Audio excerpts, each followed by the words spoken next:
Bueno, chavos, continuando con la idea de calor y las consecuencias que tiene tanto el calor como la temperatura, pues una de las más importantes que se genera es la dilatación de los cuerpos, ¿sí? Hablamos normalmente de dilatación, pero también hay que tomar en cuenta la versión contraria, que sería la contracción, ¿sí? Son dos fenómenos que se dan a través de la variación del calor en un cuerpo. Esto se da, recuerden que tenemos ¿cómo decirlo? Tenemos una situación que se genera cada vez que la temperatura varía. La temperatura varía, genera un cambio en el calor y esto genera un cambio en las moléculas de cada uno de los cuerpos que se ven afectados. Recuerda que las moléculas responden a la energía que tiene el cuerpo. Mientras más energía se le entregue, pues entonces las moléculas tienen un mayor movimiento y rebotan con mayor frecuencia unas con otras. Eh, este rebote que se tiene entre las moléculas tiene como consecuencia que el espacio que están utilizando ya sea insuficiente y comienzan a empujar levemente hasta que el espacio, el volumen en el que se encuentran, se empieza a hacer un poquito más grande. En ocasiones, este cambio en el volumen es mínimo, no se nota, así que no le encontramos una mayor problemática. Sin embargo, hay ocasiones en que ciertos cuerpos resienten de una manera muy importante este cambio en la temperatura, sobre todo también porque los cambios en la temperatura son muy intensos. Y estos cambios son tan importantes que necesitamos, eh, ¿cómo decirlo?, medirlos y saber las consecuencias que se pueden tener. ¿Dónde podemos ver este tipo de situaciones? Bueno, la versión más sencilla que podemos entender es en los famosos trenes que existían en la antigüedad y que todavía se tienen. De hecho, podemos compararlo también con estos famosos juegos que hay en las ferias, ¿no? Con los carritos, que asemejan a las vías de un tren. ¿Por qué podríamos visualizar este tipo de situaciones? Porque cuando los carritos van pasando sobre las vías, se va generando fricción y la fricción genera calor. Si no me creen, tomen sus dos manos, frótenlas unas con otras y van a sentir cómo sus dos manos se calientan, la temperatura aumenta y van a sentir cómo están más calientes.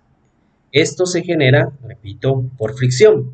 Entonces imagínense un tren que va avanzando por sus vías, imagínense a la velocidad a la que va y traten de analizar cuánta fricción se da entre estas vías y el tren, las rueditas o los carriles del tren.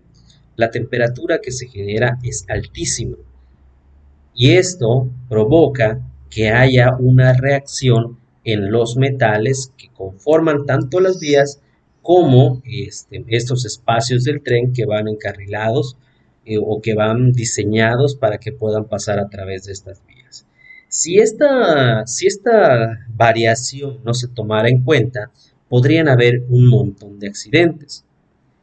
Entonces, para evitar eso, se analizaba el material que iba a ser utilizado, el material que se iba a trabajar para que este cambio que se diera fuera mínimo, ¿sí? Porque a pesar de que hay dilatación por la cantidad de fricción que existe, no todos los materiales responden de la misma forma. Entonces, a veces bastaba con cambiar el tipo de material o en ocasiones trataban de evitar en la mayoría de lo posible que existiera un gran número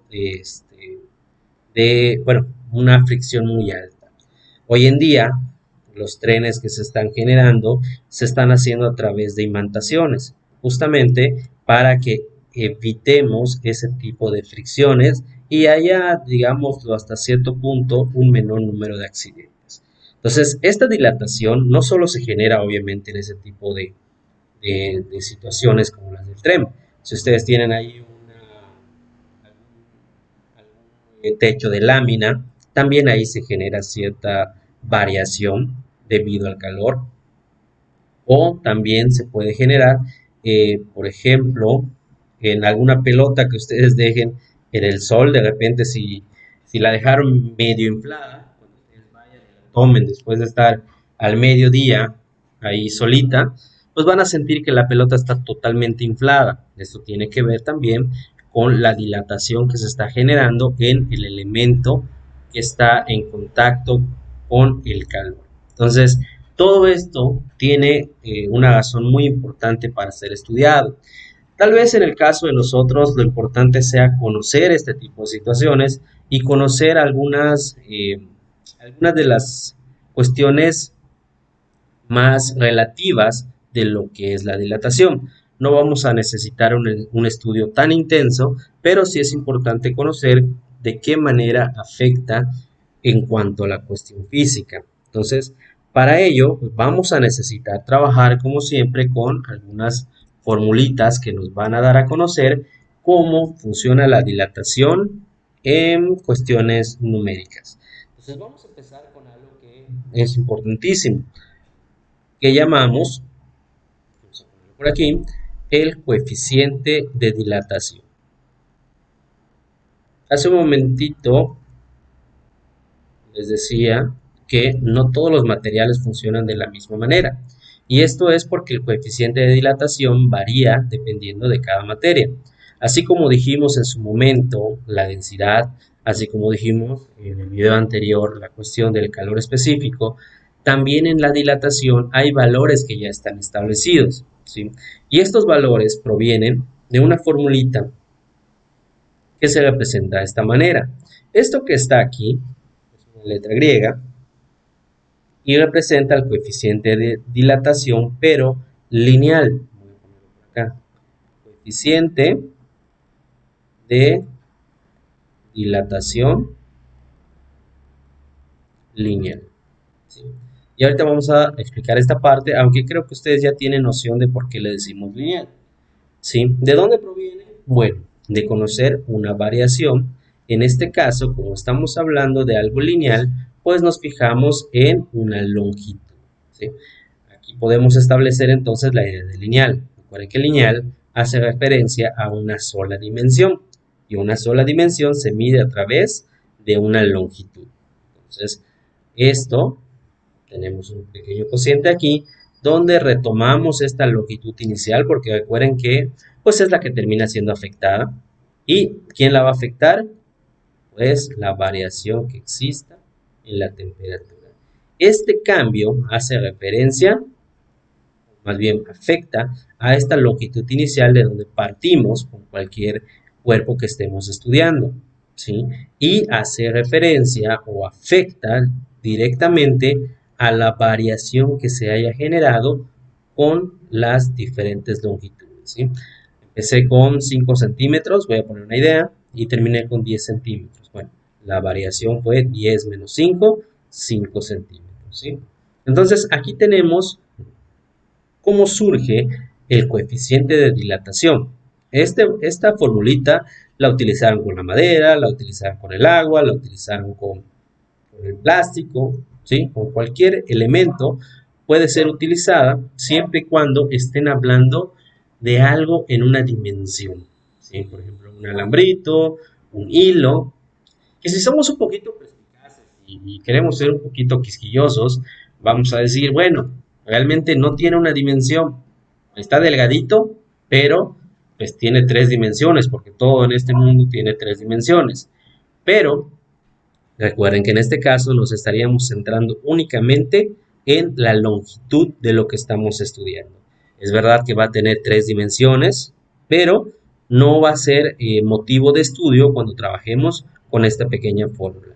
Ahora, así como existe un coeficiente de dilatación lineal donde le hacemos caso solamente a una longitud, porque es una dimensión, también existe la idea de una segunda, ¿no? Una segunda, bueno, más bien, trabajar con dos dimensiones.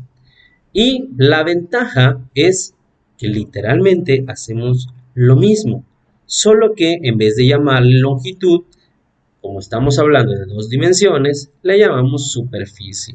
Entonces, donde ustedes vean una L, pues ahora vamos a cambiarla por una S, porque ya no hablamos de una longitud de una sola dimensión, sino que hablamos de una superficie o área. es decir, dos dimensiones. Tengo entonces superficie inicial y bueno, la variación de temperatura se queda tal cual, ¿sí? Entonces, este que está aquí representa un coeficiente de dilatación superficial. ¿Sí? Quiere decir entonces que aquí hablamos de una área o superficie. Y bueno, ya hablamos de los elementos que están en una dimensión, de los objetos que están en dos dimensiones y pues nos falta obviamente trabajar con la que se encuentra en tres dimensiones.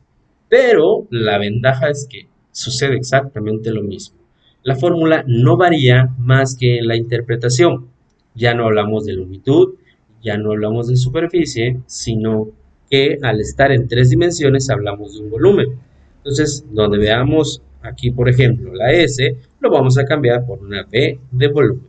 Tendríamos volumen final menos volumen inicial, todo eso dividido entre volumen inicial por la variación de temperatura.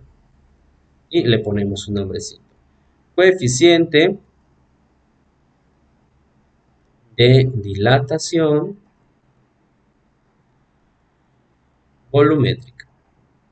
¿Sí? ¿Por qué volumétrica? Bueno, pues porque hablamos de un volumen. Entonces observen que la fórmula funciona exactamente de la misma manera. Es decir, con que yo, con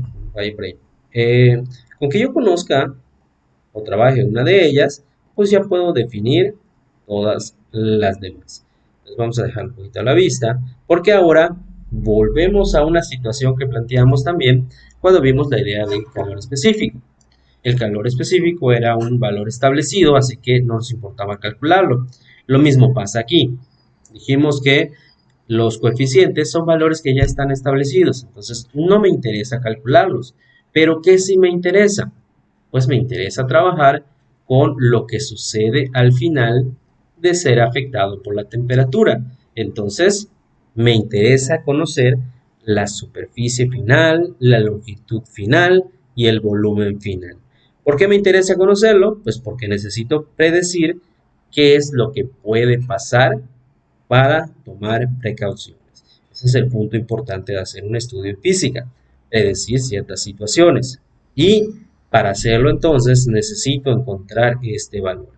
Voy a tomar como referencia el coeficiente de dilatación superficial. Recuerden que lo que voy a hacer en este momento con la fórmula es exactamente lo mismo que se tendría que hacer con cualquiera de estas dos. Pero pues para no extendernos demasiado vamos a trabajar solamente con una. Entonces vamos a tener en cuenta que me interesa la superficie final. Entonces pues voy a quitar todo lo que está estorbando en la parte de abajo, que como está dividiendo, tiene que pasar multiplicando. Entonces dejo el símbolo del coeficiente, pero en este caso, los que van a llegar son todos los que están aquí abajo. B por la superficie inicial o la temperatura final menos la temperatura inicial.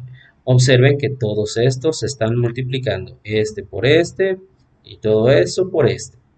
Y de este lado me queda superficie final menos superficie inicial. ¿Sí? Para que no se vea medio extraño a como están acostumbrados, pues, y esto al ser una igualdad, pues lo puedo cambiar. Entonces ahorita en el siguiente paso, esto que está aquí lo voy a poner del lado izquierdo para que ustedes lo vean como comúnmente acostumbran. Si se fijan, pues para que este esté solito, el único que me falta quitar es a esta superficie inicial, que como bien vemos tiene signo negativo, entonces tiene que pasar con signo positivo. ¿Sí? Entonces voy a tener que la superficie final es igual a la superficie inicial que llegó aquí como positivo. Como está sumando o llega sumando, pues entonces tendría más todo lo que aparece aquí. ¿Ah? Y ya lo pusimos todo. ¿Sí?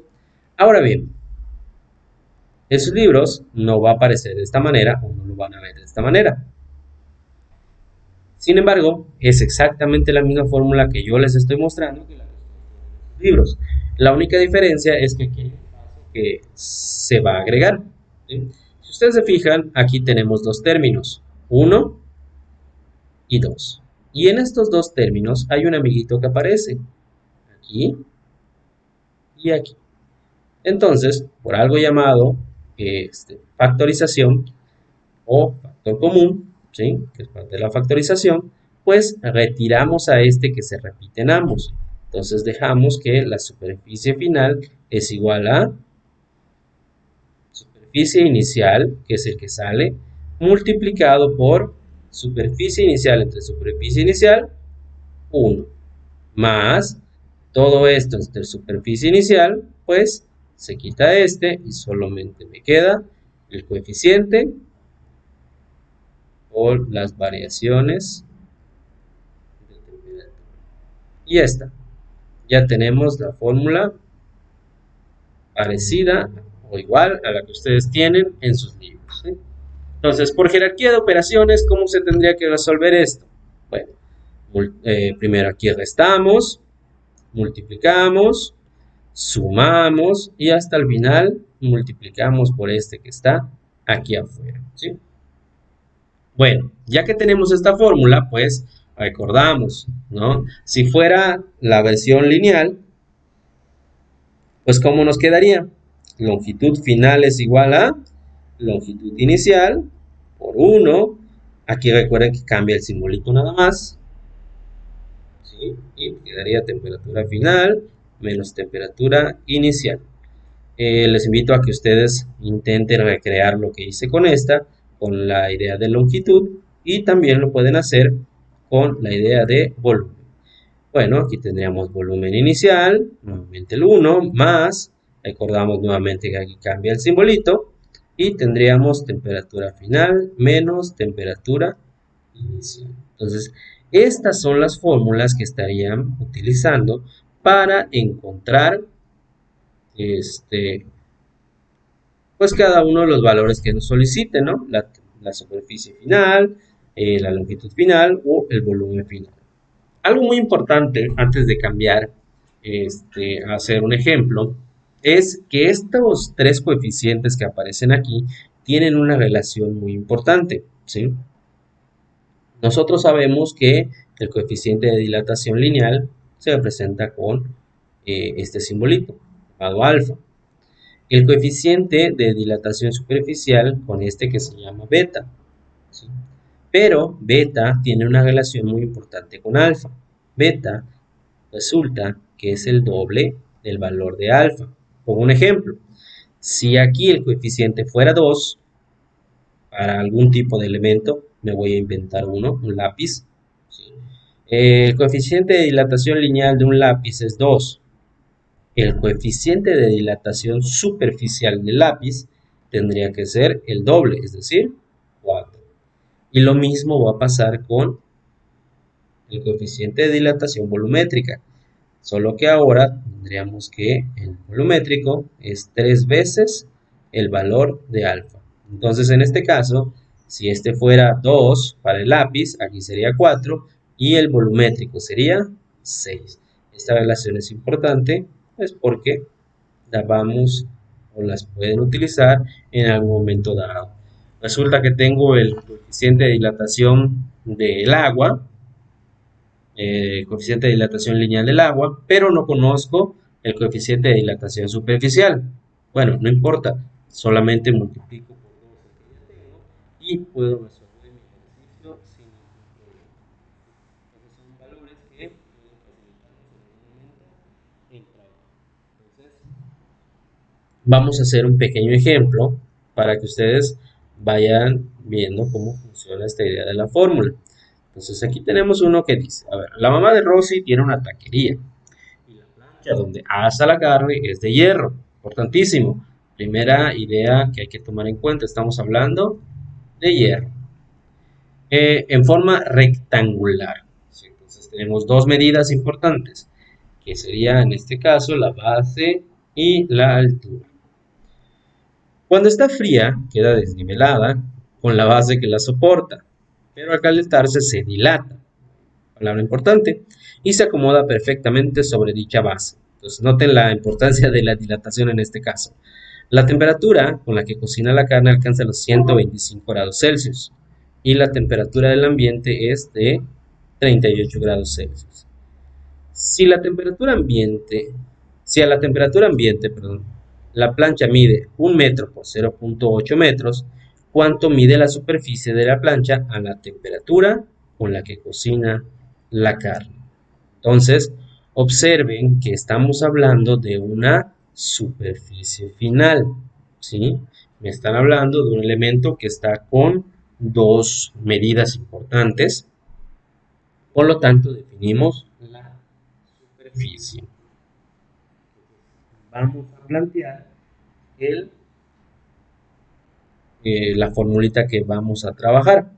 En este caso sería superficie final es igual superficie inicial 1 más, recuerda que aquí usamos beta, ¿sí?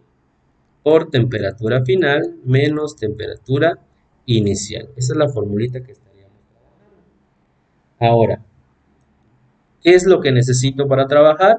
Superficie inicial, el coeficiente de dilatación y las dos temperaturas. ¿Sí? La temperatura inicial, recuerden que aquí en este ejercicio me están diciendo que la ponen y luego notan que cuando se calienta sucede algo. Entonces quiere decir que la temperatura inicial es cuando está a temperatura ambiente, perdón, y la temperatura final es cuando alcanza la temperatura con la que cocina. Entonces vamos por partes. Temperatura final, sabemos que son los 125 grados Celsius a los que cocinan.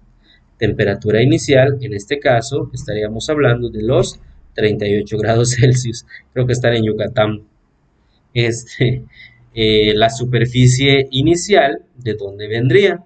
Bueno, de las dos medidas que me están entregando. Me están diciendo que es 1 por 0.8 metros.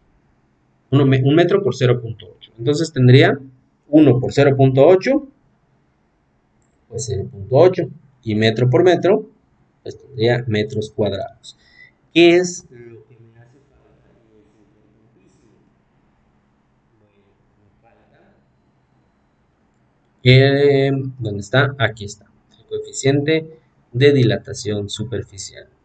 Si nos vamos a una tablita que tengamos en el libro, o si podemos encontrarlo en internet donde lo tengan a la mano, vamos a notar que este coeficiente en este caso,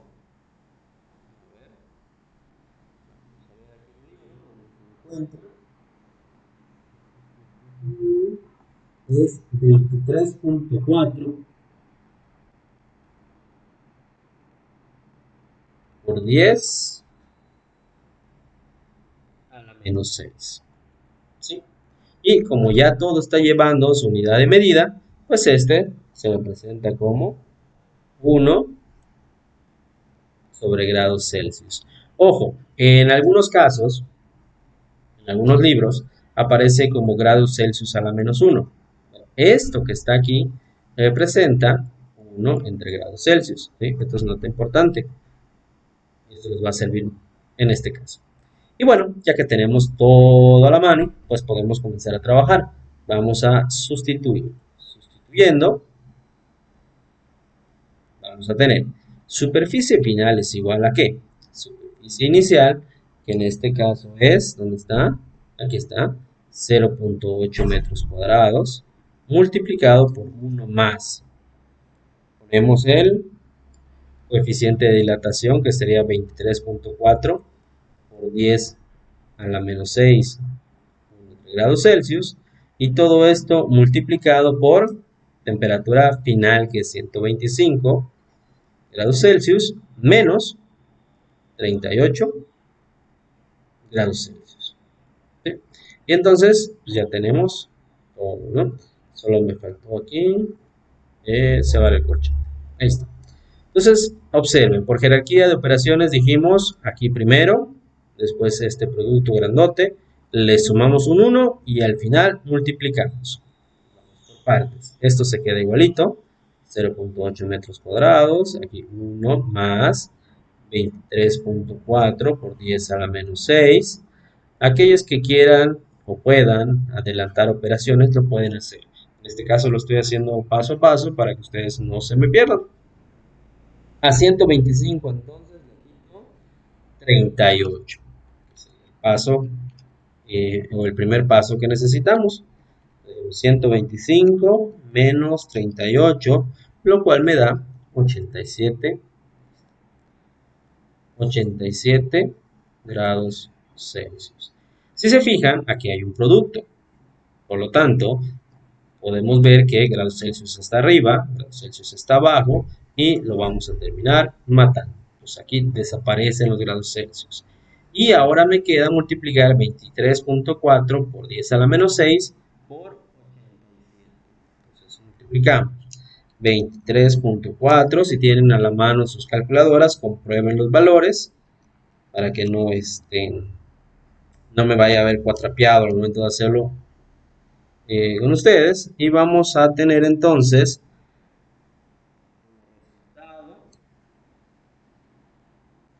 a ver, espérame tantito porque puse un valor positivo en vez de un negativo.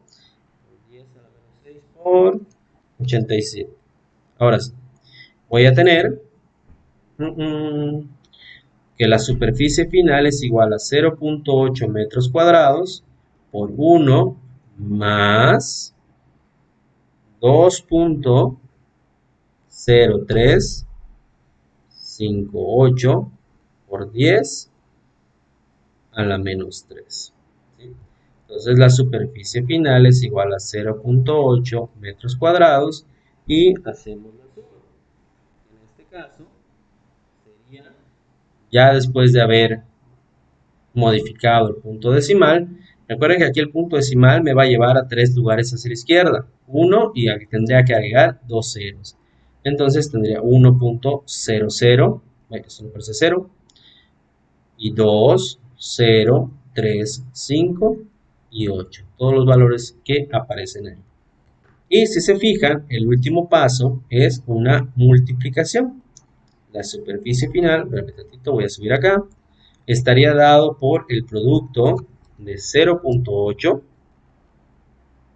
por 1.002035.8. Multiplicamos y vamos a obtener 0.8016. Si están siguiendo con sus calculadoras, notarán que hay más valores, pero pues porque ya me dio flojera lo voy a dejar hasta ahí. Y además, por lo general siempre le pido 2 decimales, así que con esos nos bastarían por ahora. Y si se fijan, la única unidad de medida que nos queda viva son los metros cuadrados. Entonces, aquí ya tengo la superficie final que me estaban solicitando. Entonces, este es otro ejercicio basado en este caso en dilatación. Y bueno, así como pedimos una superficie final, también podríamos llegar a pedir alguna de las temperaturas, ¿sí? Eso es importante. Recuerden que las fórmulas, al estar diseñadas con esos valores, puedo llegar a solicitar cualquiera de ellos. Entonces observen que aquí, si se pueden dar cuenta, podríamos llegar a utilizar a la temperatura final o la temperatura inicial en su caso, y cualquiera de ellos es un valor que puede ser encontrado. Entonces, muy bien chicos, dudas, preguntas que vayan surgiendo en los videos, ¿saben qué? Pues están los horarios de asesorías, tanto en línea como por en los otros horarios que tenemos establecidos, y a partir de ellos pueden ir resolviendo sus dudas, pueden ir preguntando si algo no se entendió en el video para que podamos irlo solventando. Bueno, entonces por ahora me despido y hasta luego.